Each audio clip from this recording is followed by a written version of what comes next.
ए एक आदमी है, ठीक है, ए स्पीक्स द ट्रूथ, सही बोलता है, A speaks the truth, A speaks the truth in 75% cases, in 75% cases, 75% case में ए सही बोलता है, 25% झूठ बोलता है, ठीक है, एंड बी इन 80% केसेस, एकदम आने वाला ही होता है ये सब, and B in 80% cases, B जो है वो 80% सही बोल रहा है, 80% केसेस, ठीक है, फाइंड, नहीं, in what percent of cases, अगला लाइन लिखना, in what percent of cases, कितने परसेंट केस में, in what percent of cases, ठीक है, they contradict each other, they contradict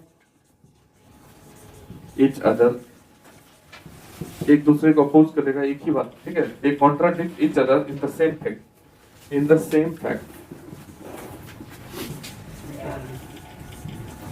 in the same fact, मतलब एक ही फैक्ट पे बहस हो रहा है। क्या क्वेश्चन कर रहा है कि ए 75% सही बोल रहा है और बी 80%, क्या चांस है कि दोनों एक दूसरे को अपोज करेगा?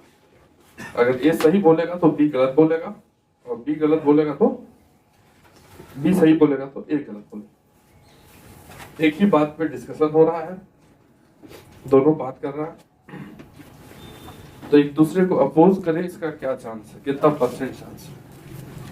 देखो, अगर ए के सही बोलने की प्रोबेबिलिटी दिया हुआ है 75%, 75% का क्या मतलब हुआ?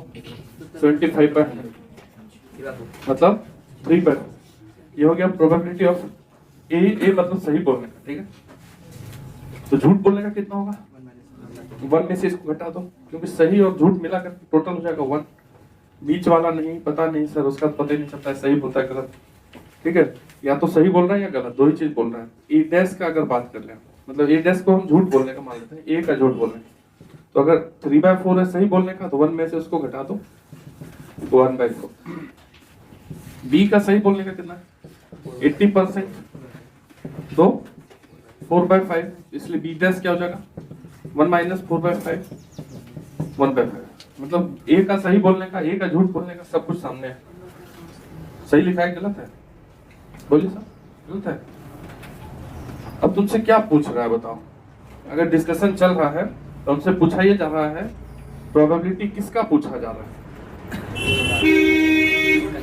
ए सही बोले तो बी झूठ बोले, एक ही मैटर पे दोनों को बोलना है।